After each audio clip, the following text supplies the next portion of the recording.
Good morning, everyone. 12th class, Business Studies, Chapter 7, Directing, which is the third most important function of the management. And fourth element of directing is communication. We are doing the elements of directing. Yes, elements of directing. Elements of directing. So this is the fourth element, communication, and it's a very general term. Nothing is related to business or the management. It's a very general term, communication. So what is the meaning of communication? Actually, the word communication has been derived from the word communis, and it's a Latin word which means common, So communication word has been derived from the Latin word which communis, and which means common. So communication is again a process. So in management, maximum terms are the process. So what we are doing in the communication, like I am teaching you here. So what I am doing here, I am communicating my way, my thoughts, my ideas, my viewpoints, my knowledge to you all people. So in this process, I am the sender here and you are the receiver here. So whenever there is a communication, there should be at least two parties. There should be at least two parties. One is the sender. Sender means the person who wants to make common something. Common here means who wants to convey something. And the receiver means the persons to whom he want to convey something. Receiver may be a single person or it may be a group of person, but at least two parties are required in communication, so that the sender or the person, or we can say the communicator who is communicating, is making something common. So what can be there which he wants to make common? That can be his idea, his thoughts, his emotions, his viewpoint, and any information. So there is, we can say the communication is basically the process of sharing. Yes, order, very good. Order, instructions, it can be there. So communication is a process of sharing or exchanging the information, ideas, thoughts, emotions, viewpoint with the to the other party. So we can write that communication is the process of exchange. Exchange means sharing. I am sharing my viewpoints, my thoughts, my opinion. So it is a process of exchanging or sharing of information, ideas, thoughts, emotions, viewpoints between two or more persons. Between two or more persons. We are doing this process? To reach, main word is this, to reach common understanding. Common understanding. This is the important word. The main motive of the communication is this, that whatever I want to communicate, you people are able to understand this thing. If communication is not able to create understanding in between the sender and the receiver, then it is of no use. So earlier we were studying about some barriers about of the communication and how to make the communication effective. But now for this session only, barriers and effectiveness of communication, both topics are deleted. Okay. So the next topic is the process of communication. Next is the process of communication. So what is the process of communication? Means how the sender is sending his or her message to the receiver. So whenever we are talking about the communication process, then there is always two parties. So I am making a flow chart of this process. So at the first end of this process, who is there? The person, sender. I'm just first drawing the flow chart, then I will be explaining it. So sender, who is the sender? Sender is the person who wants to convey the message to the receiver. So sender may be a manager, a speaker, a client, a writer, anyone, a teacher. So like here, if I want to communicate my message to you people, it means I am sender here. So the person who wants to communicate. Then the next important step in this process is the message. So sender must be having some message. Message means the content or the information, viewpoint, idea, thought, anything which the sender wants to communicate. So it is the content or subject matter. Okay, content or subject matter which the sender wants to communicate. It may be any idea, any feedback, any suggestion, order, request, any problem, any complaint, anything can be there. The important thing is there, the sender must be having some message. He must not be blanked. Means when the time is there to convey the message, then he is not having any message. He want to tell something, but he is not having words. So it should not happen. Then third step in this process is media. Yes, media. So what is media? Yes, what is media? Media, uh, before media, we should write rather encoding. Then after media will be there. So next step is encoding. Encoding means the sender translates the message into words. Here he or she is having a message, but he has not translated it. He now the important thing which he has to do with the message is he has to make the message understandable. Understandable means he has to convert whatever he wants to tell in an understandable language. Language may be pictorial language or it may be words, and the language must be understandable by the receiver. Suppose the top management wants to convey some message and they are very much well versed within English. So every time they are giving all the messages in English. But this time the workers, they need to, suppose they need to talk with the workers, but workers are not well educated, so they are not able to understand the message in English. So in that case the communication purpose will be wasted.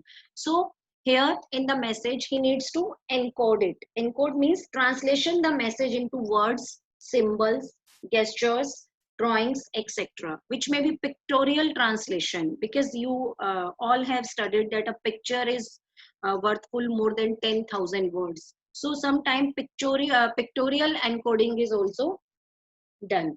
So in which he has to encode the message in the language which he thinks that the receiver will be understood. So in the same language, he should encode the message. Then after encoding, the next step is,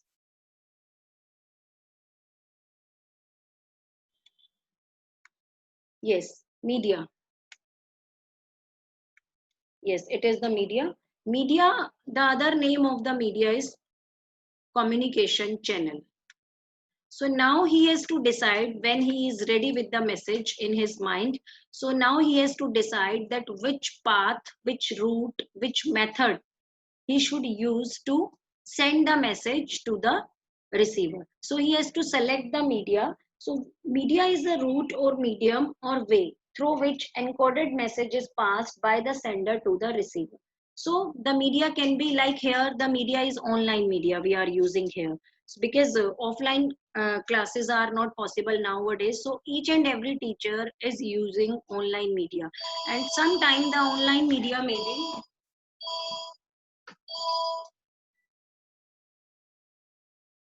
sometimes the online media may be telephone. It may be not necessary that the online media is there. Face-to-face contact, telephone, letter. You may write the letter. You may send the email to the person. You may send the message through WhatsApp, or face-to-face interaction may be there if it is possible. So the sender has to select the media, that the route with which or through which he wants to send the message. Then after media, the message will be sent to the receiver. Now the turn of the receiver has come. So receiver will be the person for whom the message is prepared. Okay, receiver is the person for whom the message is prepared, and he has to receive the message. So he may be a listener, or he may be an observer or reader. Like you are reading a book, then some message is there in the book. So in that case, the receiver is the reader of the book. Like here, you people are listening. So it means all the listeners are the receivers. Whatever the message I have prepared for you people, so all the receivers are the listeners, all those who are listening my message. Then next step is, after receiving the message, the receiver will decode it. The receiver will decode it, which means decoding. So decoding means translating the encoded message. Actually, this is related with encoding. So suppose you have suppose you are listening my message, then you will try to understand it in your own words, in your own language. So decoding means translation, doing the translation of the message into language understandable by the receiver, into language understandable by the receiver. So in this case, the message will be decoded. Decoded means understanding of the message.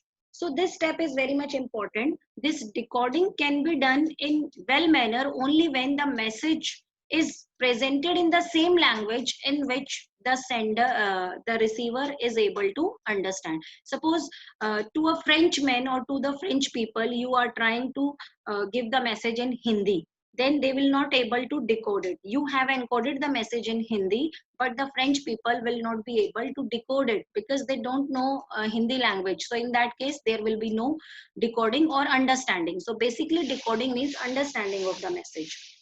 Next, after decoding, the important thing is, important step rather we can say, is the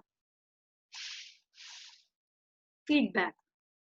So after understanding the message, the receiver will be giving the feedback. Feedback means all those actions of the receiver indicating that he has received and understood the message of the sender.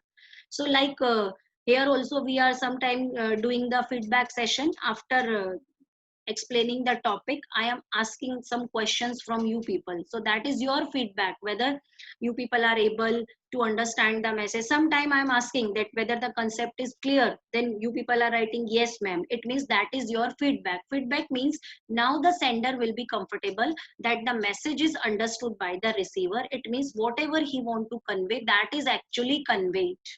Okay. And if this feedback is in negative form, then the communication process will start again.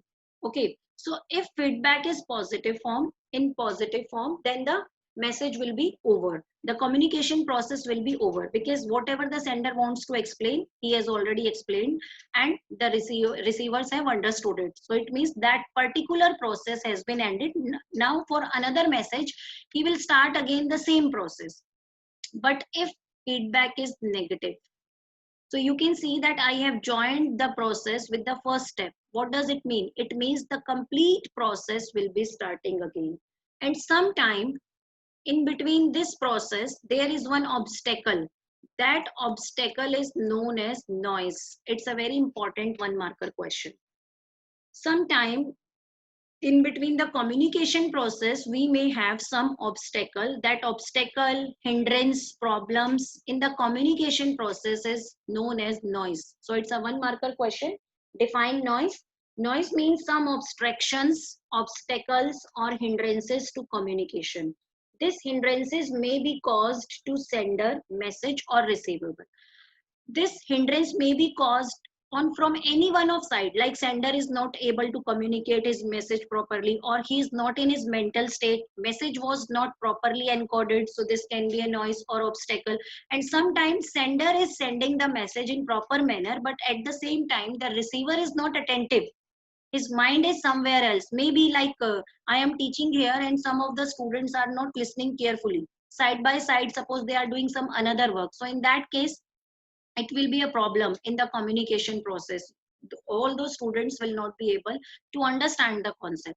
So noise means hindrance or obstacles which may cause the problem in the communication process. For example, like you have seen the double meaning words may be used like value.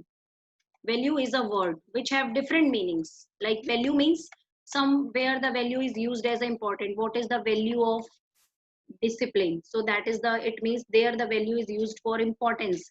Second example we can take like the value. Value means price. What is the value of this pen? What is the value of this dress? So this value is a word which have different meanings.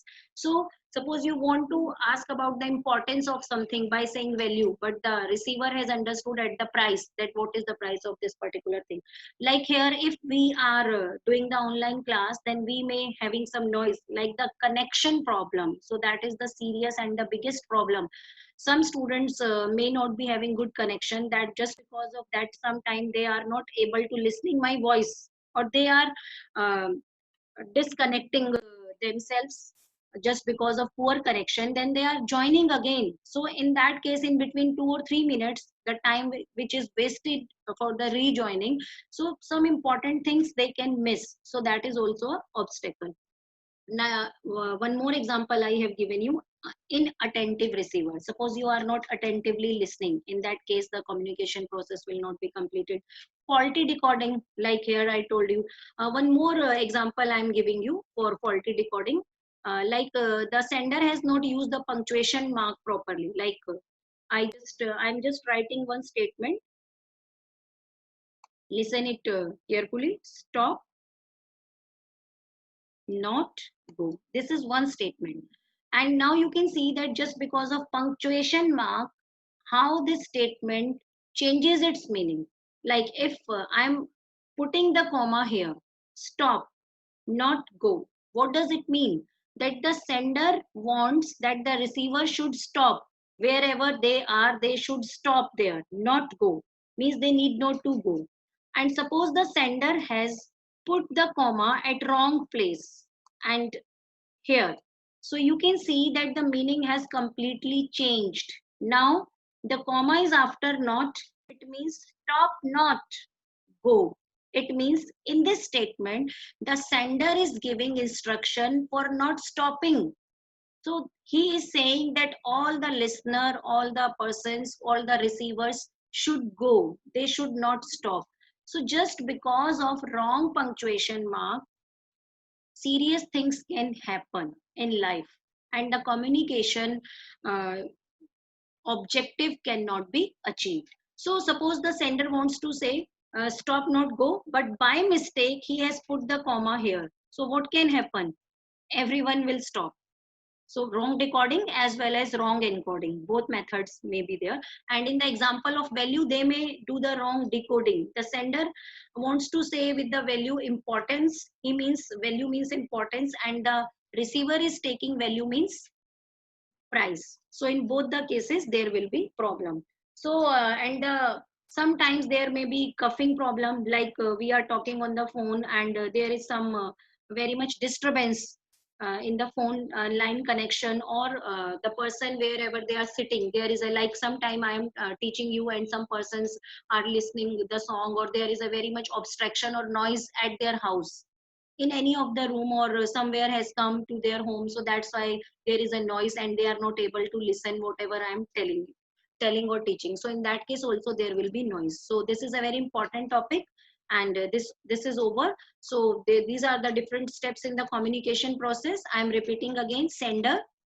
the person who wants to send the message, then message, subject matter or content, then the encoding means encoding of the message, then feedback, then noise, then media, sorry, sender, message, encoding, then media, then receiver, then decoding, and then feedback. So all these are the, after the feedback, if there is negative feedback, then the whole process will be starting again. Okay, so the next topic is formal and informal communication. These are the two different types of communication. Types of communication, we can say. Types of communication. It is also a very simple topic. Two type of communication are there: formal communication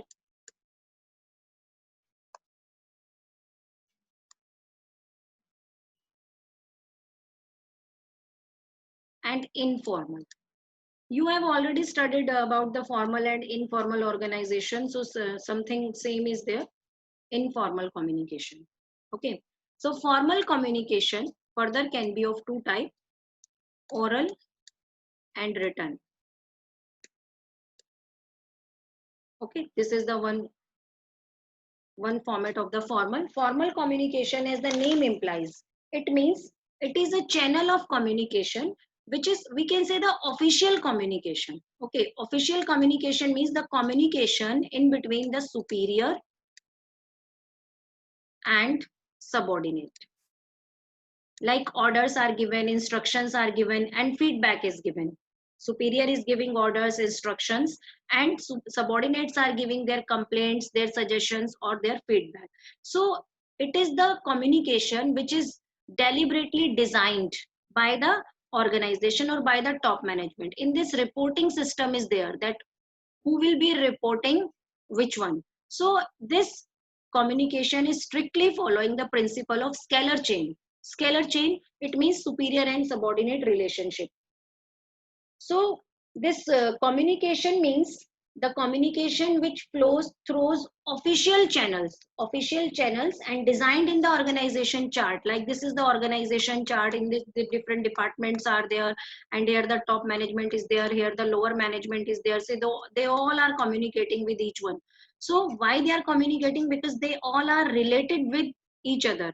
In which manner? Official manner. One is the boss and the other are the subordinates. Then those subordinates are boss to someone, and to someone they are subordinate. So whatever communication they are doing regarding their official task, that is known as formal communication. And informal means friendly communication, in which no one is boss and no one is subordinate. They all are talking with each other in a friendly manner. They are just friends to each other. Like during the lunch time, suppose you people are roaming in the ground, school ground, and having your lunch. At that time, you are talking to each and everyone. You can talk to each and everyone. Maybe that student of a sixth class, seventh class. It means at that time, suppose you are also talking to the teachers regarding their personal problem or any other thing which you want to share with your teachers or friends. So that is the informal communication.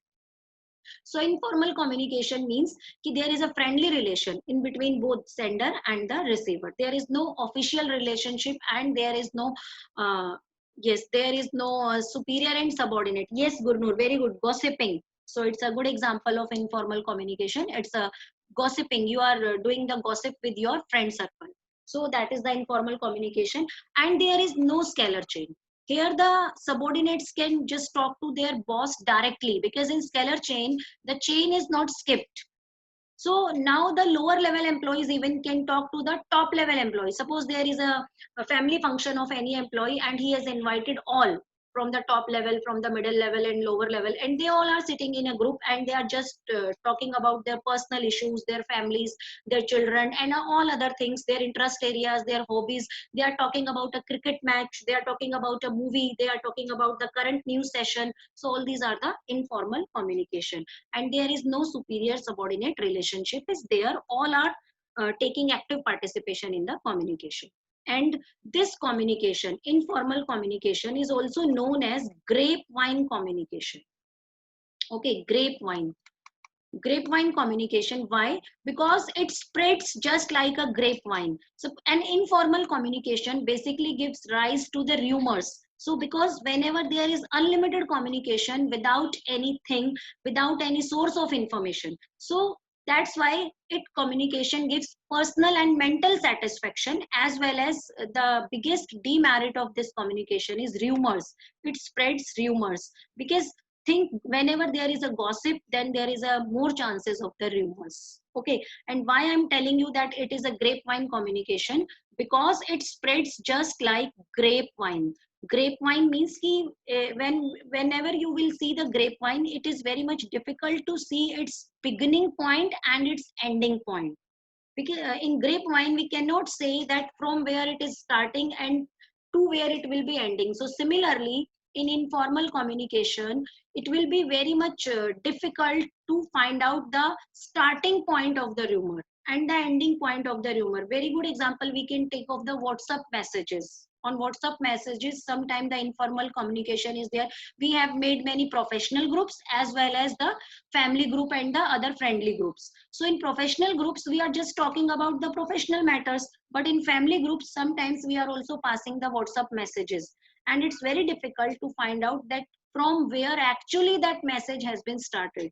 So that type of messages give rumors, rise to the rumors. But same time, the informal communication gives mental satisfaction, because whenever there will be only the formal communication, suppose there in the school, after every period you are having a next study period, and there is no non academic period, games period, recess. So in that case you will be you will be feeling like a machine, that we have become machine, no entertainment and no other things. So it will be not giving you mental satisfaction. That's why after every period, sometimes you people may be having the lunch period, and maybe having the recess, or sometimes the other non-academic period. Yes, you will be exhausted, and whenever the employees will be exhausted, they will not be able to give their 100%.